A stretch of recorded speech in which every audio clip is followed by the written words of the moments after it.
Assalamualaikum warahmatullahi wabarakatuh. Hadis pada hari ini ialah daripada Umar ibnu Al-Khattab qala Rasulullah sallallahu alaihi wasallam. Aku mendengar Rasulullah sallallahu alaihi wasallam bersabda, sesungguhnya setiap amalan perbuatan adalah dinilai mengikut niat. Setiap orang dinilai mengikut niatnya. Sesiapa yang berhijrah kepada Allah dan Rasulnya, maka hijrahnya dinilai mengikut niatnya menuju kepada Allah dan Rasulnya. Sesiapa yang berhijrah untuk mendapatkan dunia atau wanita untuk dikahwininya, maka hijrahnya dinilai mengikut tujuan hijrah itu. Riwayat Al-Bukhari dan Muslim. Pengajaran yang kita boleh dapat daripada hadis di atas ialah setiap amalan perbuatan akan dinilai mengikut niat kita. Sekiranya kita meniatkan sesuatu yang baik, maka ia akan menjurus kepada perbuatan yang bakal kita lakukan itu menjadi baik.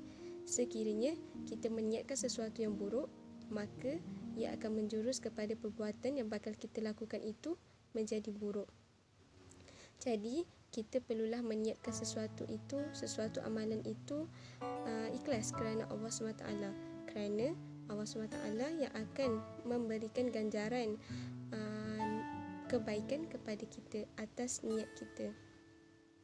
Sebagai contoh, kita meniatkan sesuatu hendak menolong orang dengan cara bersedekah. Jadi Allah akan memberikan ganjaran kebaikan atas niat kita tadi, atas niat kebaikan kita nak tolong orang. Hadis yang seterusnya daripada Abu Abdullah Al-Nu'man Ibn Bashir radhiyallahu anhu, beliau berkata, aku telah mendengar Rasulullah sallallahu alaihi wasallam bersabda, sesungguhnya perkara yang halal itu terang jelas dan sesungguhnya perkara yang haram itu terang jelas, dan di antara kedua perkara tersebut ada perkara-perkara syubhat yang kesamaran yang kebanyakannya orang tidak mengetahuinya.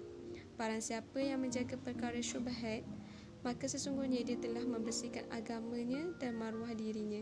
Dan barang siapa yang terjatuh dalam perkara syubhat, maka dia telah jatuh dalam perkara haram. Umpama seorang pengembala yang mengembala di sekeliling kawasan larangan, dibimbangi dia akan menceroboh masuk ke dalamnya. Ketahuilah bahawa setiap raja ada sempadan, dan sesungguhnya sempadan Allah itu ialah perkara yang diharamkannya. Ketahuilah bahawa dalam setiap jasad itu ada seketul daging yang apabila ia baik, maka baiklah seluruh jasad, dan apabila ia rosak, maka rosaklah seluruh jasad. Ketahuilah ia adalah hati. Pengajaran yang boleh kita dapat daripada hadis di atas ialah seseorang mukmin itu perlulah mengetahui atau mempelajari perkara yang halal dan haram agar dia dapat membezakan antara perkara yang baik dan buruk tersebut. Seseorang mukmin juga perlulah melakukan perkara yang halal dan meninggalkan perkara yang haram agar dapat keberkatan daripada Allah Subhanahu Wa Taala. Sebagai contoh perkara yang haram, kita dapat lihat seperti minum arak, berjudi, berzina, makan rasuah dan sebagainya.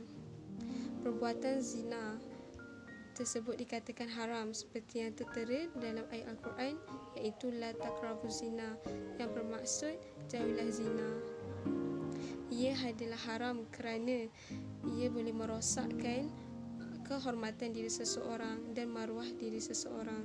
Jadi perkara-perkara syubhat juga perlu dielakkan, dijauhkan, yang mana tidak jelas halal dan haramnya.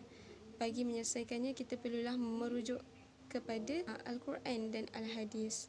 Bagaimana yang kita tahu hati adalah raja segala anggota kita.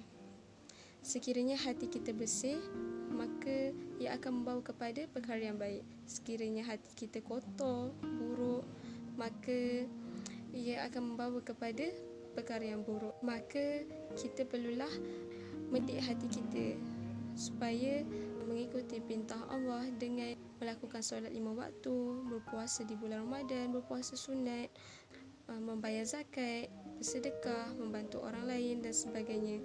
Hal ini dapat menjadikan hati kita lebih tenang dan bersih, insya-Allah.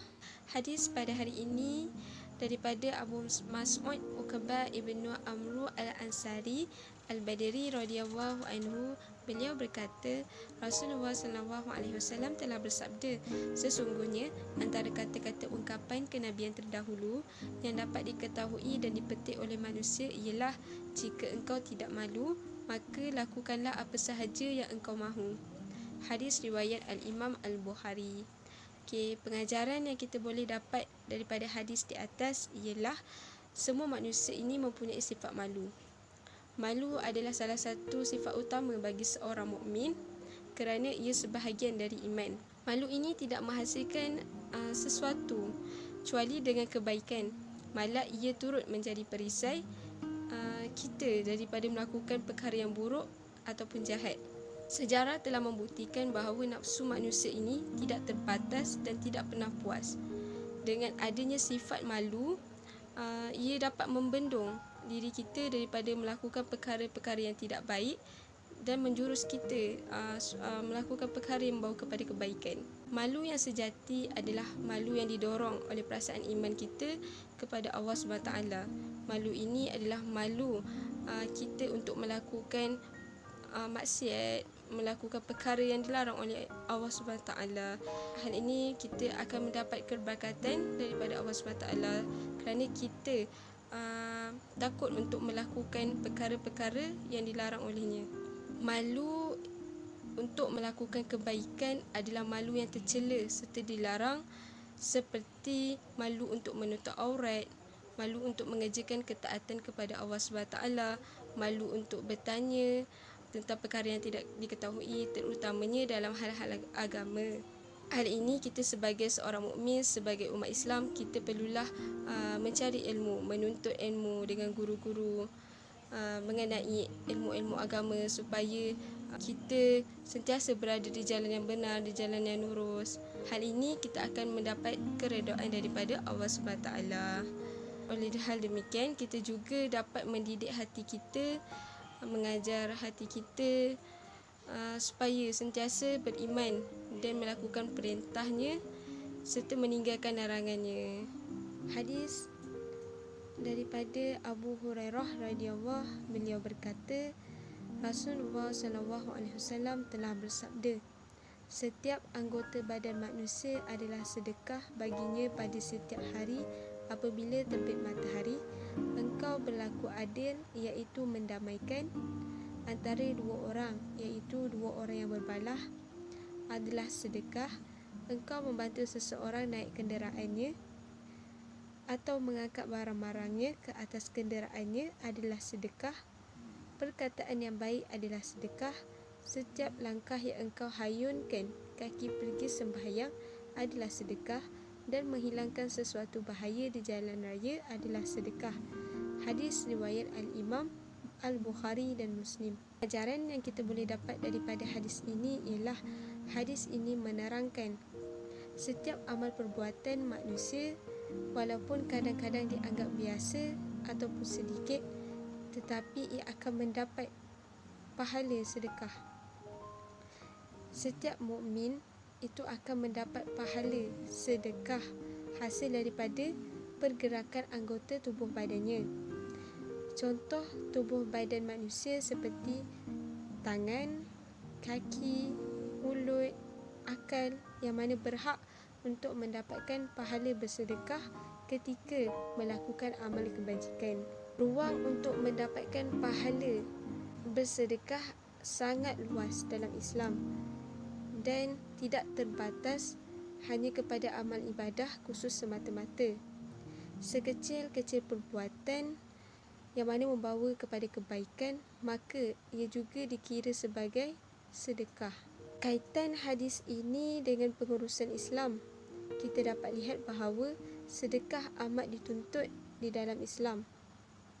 Amalan bersedekah ini akan membantu kita di akhirat kelak ketika dihitung nanti.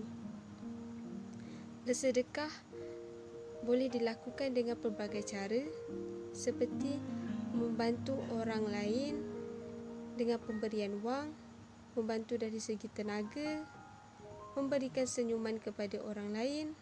Hal ini boleh mewujudkan komunikasi yang baik antara satu sama lain dan sebagainya.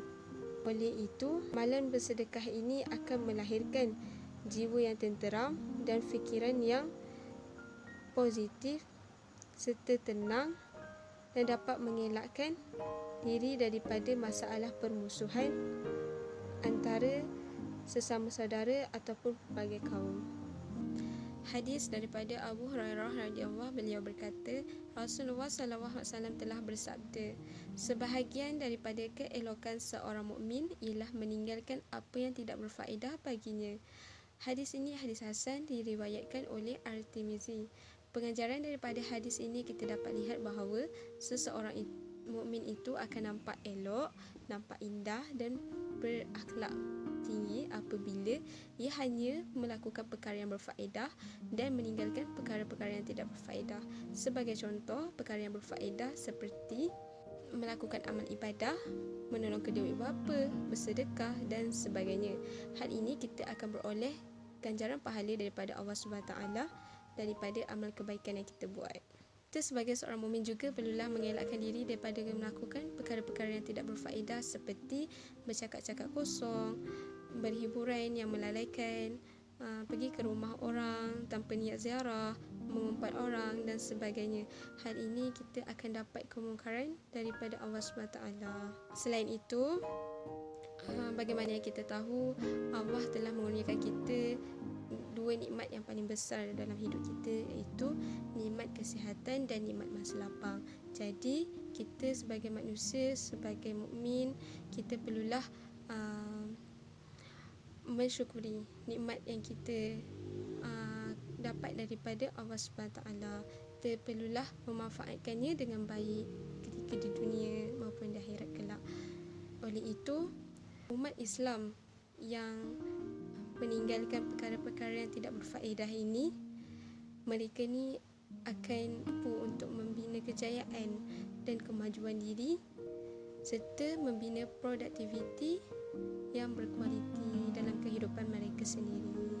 Hadis hari ini an Abi Malik Al-Haris Ibnu Al-Asim Asy'ari radhiyallahu anhu, beliau berkata, Rasulullah SAW telah bersabda, kebersihan itu sebahagian daripada iman.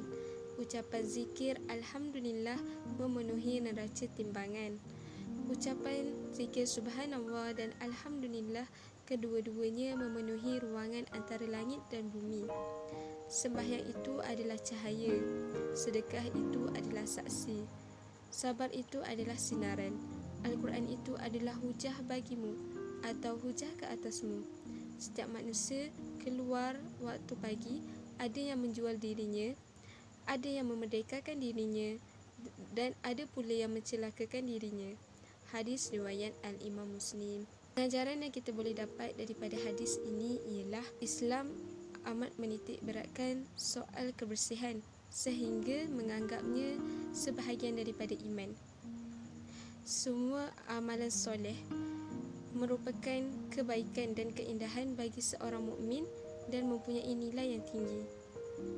Contoh-contoh amalan yang akan membantu kita di akhirat nanti ialah amalan bersembahyang yang memberi cahaya kepada kita, amalan membaca Al-Quran yang menjadi hujah kepada kita, amalan bersedekah yang menjadi saksi kepada kita, dan amalan bersabar yang menjadi sinaran kepada kita. Amalan-amalan tersebut akan dihitung di neraca timbangan yang mana akan menentukan jalan kita sama ada ke syurga ataupun ke neraka. Setiap manusia dalam kegiatan hariannya telah mendedahkan dirinya sama ada kepada kebaikan ataupun kepada kecelakaan. Ada yang menjual dirinya kepada Allah SWT, maka ia akan beroleh kebaikan yang mana mereka ini mengerjakan amal ibadah, melakukan perkara ma'ruf nahi mungkar dan sebagainya. Ada juga yang jual dirinya kepada syaitan, maka ia akan beroleh kecelakaan yang mana mereka ini telah melakukan perkara-perkara yang mungkar seperti melakukan maksiat, berjudi, berzina, minum arak dan lain-lain lagi. Hal ini mereka telah mendapat kemurkaan daripada Allah SWT kerana ingkar terhadap perintahnya. Kaitan hadis ini dengan pengurusan Islam, kita dapat lihat bahawa kebersihan itu amat dititik beratkan oleh Islam. Jadi sebagai ibu bapa ataupun orang dewasa, kita perlulah mendidik anak-anak ataupun kanak-kanak tentang kebersihan sejak mereka kecil lagi. Kelak mereka dewasa, kebersihan ini akan menjadi sebahagian daripada diri mereka, seperti mana yang telah diajarkan di dalam Islam. Hadis pada hari ini daripada Ibnu Umar radhiyallahu anhu, beliau berkata, Rasulullah sallallahu alaihi wasallam telah memegang bahuku seraya bersabda, hiduplah engkau di dunia seolah-olah engkau seorang perantau atau musafir lalu. Ibnu Umar radhiyallahu anhu pernah berkata, apabila engkau berada di waktu petang, maka janganlah engkau menunggu ketibaan di waktu pagi, dan apabila engkau berada di waktu pagi, maka janganlah engkau menunggu ketibaan di waktu petang. Ambillah peluang dari kesihatanmu untuk masa sakitmu dan masa hidupmu untuk matimu. Hadis diriwayatkan oleh Al-Imam Al-Bukhari. Pengajaran daripada hadis ini, kita dapat lihat bahawa kehidupan di dunia adalah kehidupan yang sementara, manakala kehidupan akhirat juga adalah kehidupan yang kekal abadi. Jadi setiap manusia diminta supaya mengambil berat tentang soal akhirat melebihi soal dunia. Hal ini kerana soal akhiratlah yang akan membantu kehidupan kita di sana. Kaitan hadis ini dengan pengurusan Islam, kita dapat lihat bahawa terdapat hadis yang menyatakan tentang 5 perkara sebelum 5 perkara, iaitu sihat sebelum sakit, muda sebelum tua, kaya sebelum miskin, masa lapang sebelum sibuk, dan hidup sebelum mati. Perkara hidup sebelum mati, sewaktu kita di dunia, waktu yang kita ada ini, kita perlu gunakan sebaik-baiknya. Buatlah seberapa banyak amal ibadah sebagai bekalan kita ke akhirat sana. Janganlah kita membuat perkara yang sia-sia, kerana kita tidak mengetahui bila ajal akan menjemput kita tanpa mengira waktu dan usia. Oleh itu, terapkanlah kelima-lima prinsip ke dalam diri kita ini agar dapat melahirkan jiwa yang tenang, emosi yang tenteram dan sebagainya. Hal ini mudah-mudahan kita diredai serta diberkati oleh Allah Subhanahu wa taala. Hadis daripada Abu Hamzah Anas ibnu Malik radhiyallahu anhu, kandam Rasulullah sallallahu alaihi wasallam, daripada Nabi sallallahu alaihi wasallam baginda bersabda, seseorang kamu tidak benar-benar beriman sehingga dia mengasihi saudaranya sebagaimana dia mengasihi dirinya sendiri. Hadis riwayat Al-Imam Al-Bukhari dan Muslim. Pengajaran hadis ini ialah kasih sayang dan persaudaraan adalah antara tuntutan iman. Iman seseorang mukmin tidak akan sempurna sekiranya dia ada menyimpan perasaan benci dan dendam terhadap mana-mana saudara yang seagama dengannya. Kedudukan kasih sayang dan persaudaraan adalah amat tinggi dan penting dalam Islam. Hal ini kerana kekuatan persaudaraan adalah kedua tertinggi dalam Islam yang dapat mengatasi kekuatan senjata.